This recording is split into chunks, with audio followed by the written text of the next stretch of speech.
Good day, field study students of Bago City College. Welcome to our today's meeting for episode 7. Episode 7 is making online or virtual learning environment safe and conducive. Congratulations for finishing episode 1, 2, 3, 4, 5, and 6. This is Dr. Maria Sheila D. Flohimon, your FS supervisor.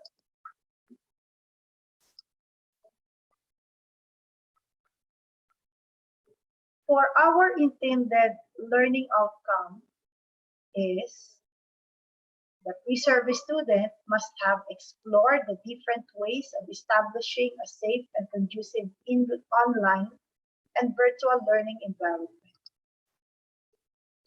So, safe and conducive online learning or virtual learning environment is episode 7. This episode talks about the safe and having a conducive online learning environment or virtual learning environment. How was the students' experiences in this new normal learning and teaching environment in an online setup?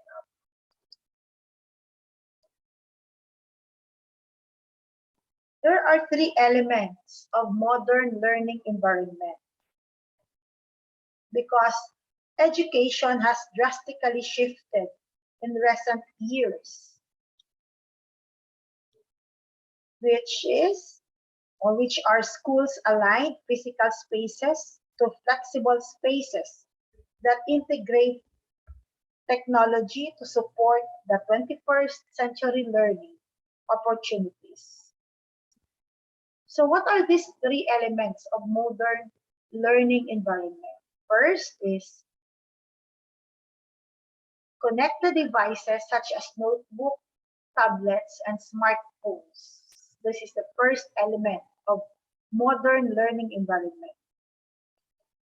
Our students are using notebooks, tablets, and smartphones, which are very important as our way of communication or as our way of connection to our students. So we need these connected devices and also laptops. Second is we can also make use of the audiovisual tools, including projectors and touch screen displays. So these are our audiovisual tools.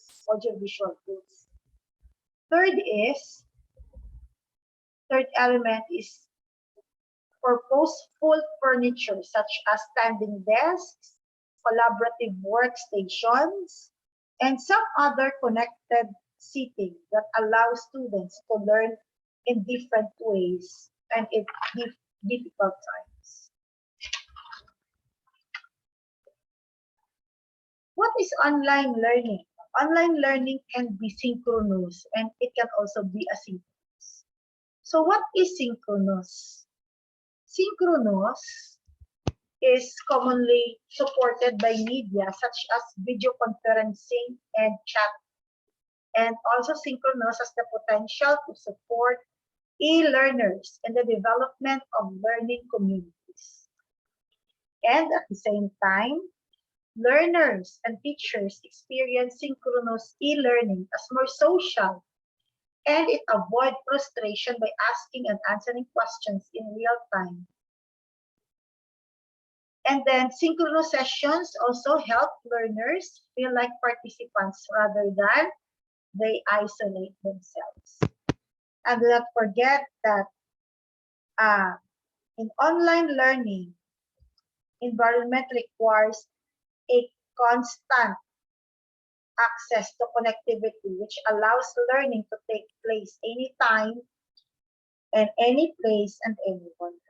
The role of the teacher is they are the moderator between the technology and the students. And at the same time, synchronous is a learning, that although you will be learning from a distance, you will also virtually attend a class session each week at the same time as your instructor and classmates. It is also a live online class which is conducted in real time. So example is educational video conferencing, some interactive webinars, chat-based online discussions and lectures that are broadcast at the same time that they are being delivered. That is synchronous. While asynchronous is commonly facilitated by media such as email and discussion board. And also, asynchronous supports work relations among learners with teachers, even when participants cannot be online at the same time. So example, if the student is not available at 10 o'clock and the teacher is available at 8, still they can do asynchronous because there are some tasks that are forwarded in the platform and they can still work on that. And also there are some recorded lectures like this one, like the one that I am doing right now. So asynchronous allow also students to learn on their own schedule with a certain way. And students can access and complete lectures. They can also do readings, homework, and other learning materials at any time during 1 or 2 week period. And examples of asynchronous are reading and writing assignments or research projects, that is asynchronous. Students' presentations, when you are asked to answer and given a certain deadline without real time attendance. Some discussions via course, board, or via discussion board. That is asynchronous. Now, online or virtual learning does not happen in one contained special or physical space, but learners are in different imaginary spaces made possible by technology such as computer network. That is online or virtual learning. So virtual classrooms is a digital learning environment that allow teachers and students to connect online in real time. Okay. That is online or virtual learning. Here are the following safety reminders in online or virtual classroom. First is, it encourages parents and carers involvement. So meaning that you keep parents and carers informed of how you and the children will be using the online platform. That is the safety reminder when you are using your virtual classroom.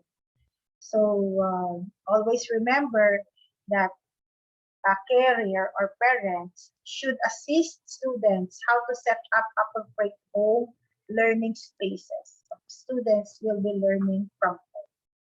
So you have to create a certain place, or space in your home wherein it becomes appropriate, as their home learning space.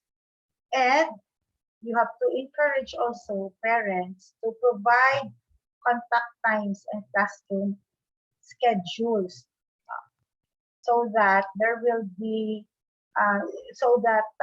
you as a teacher you have to provide contact times and classroom schedule to your students so that also parents are there, especially for elementary students, also some high school students, they need to be guided by their parents.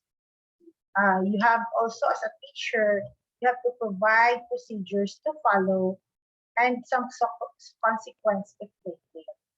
As a teacher, you have to provide some procedures that wherein your students must follow, and also you have to give consequence if they fail to follow.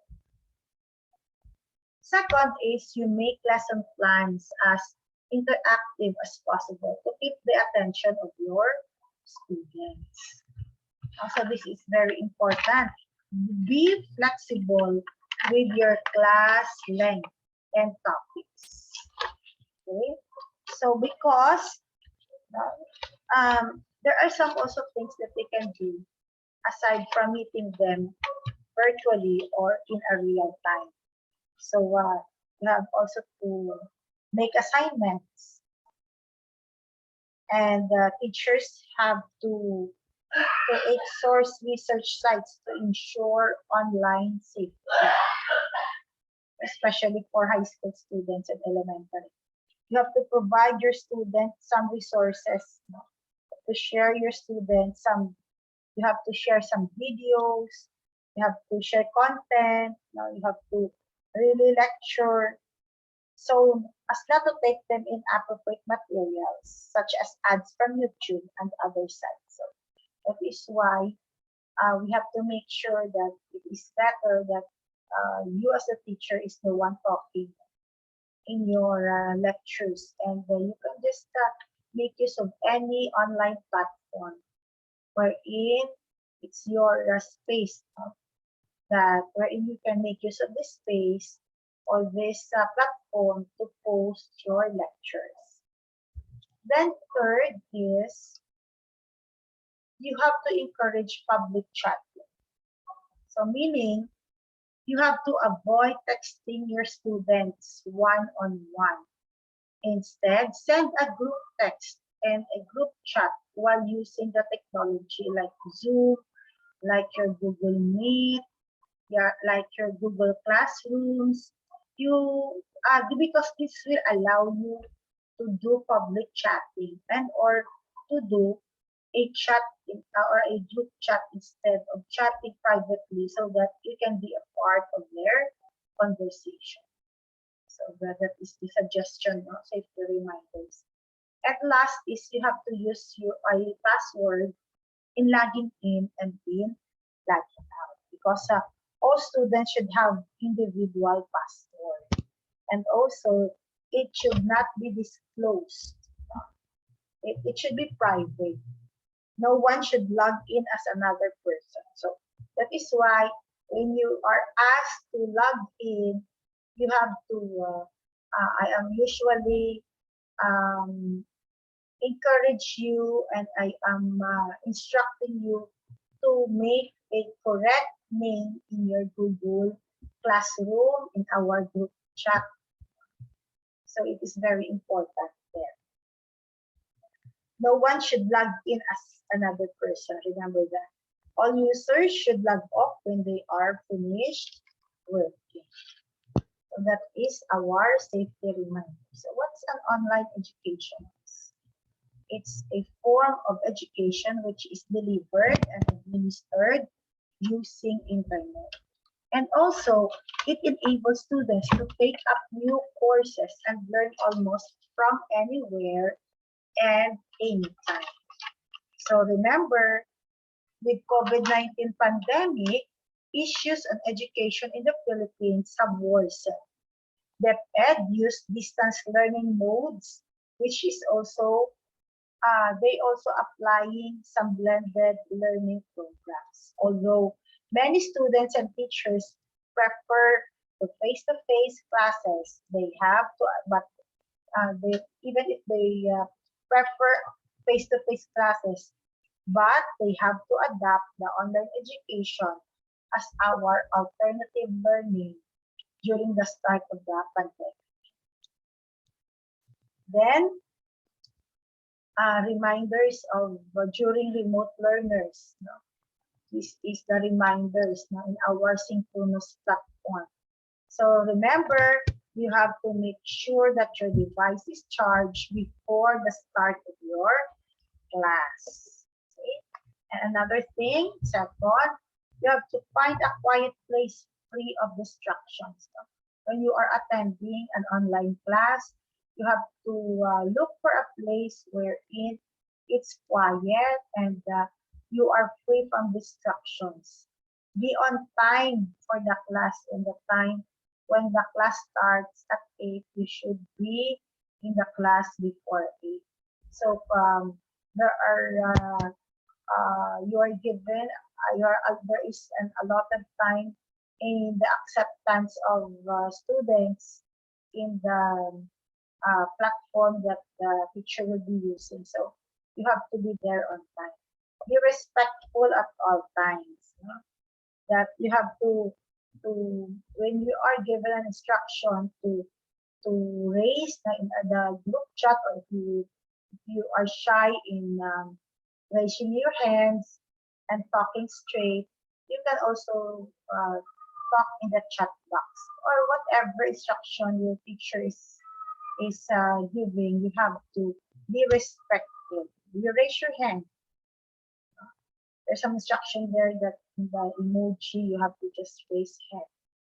Then stay on mute and raise hand only if needed. Stay on mute.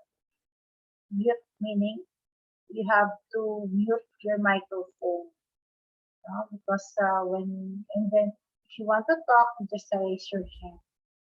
Then you unmute your microphone. Stay focused and on task so you won't miss any information. Meaning you are not allowed to speak. You are not allowed to not listen.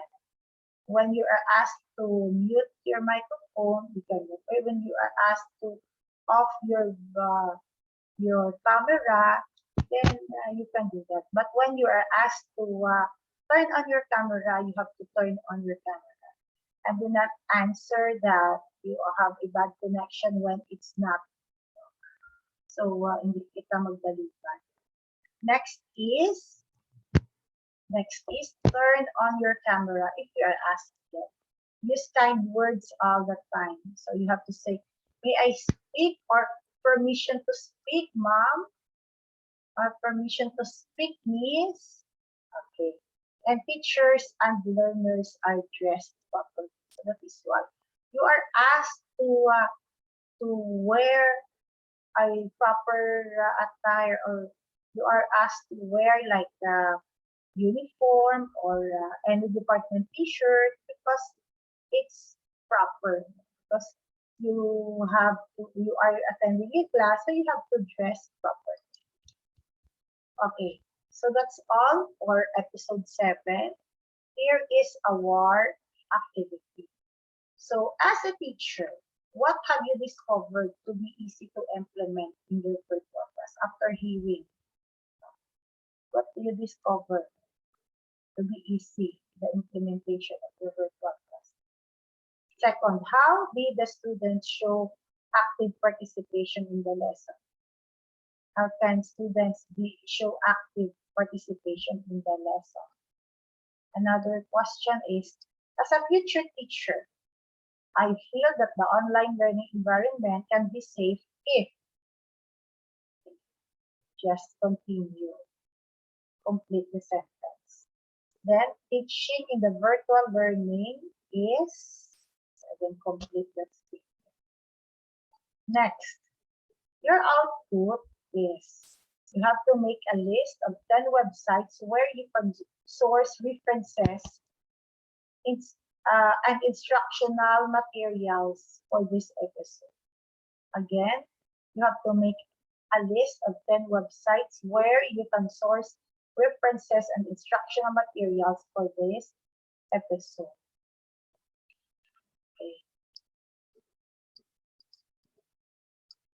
Okay, so that's it. Thank you very much. Good luck in your episode 7. And wait for the next episode to be again shared in our YouTube or in my YouTube account. Thank you and good luck in your episode 7.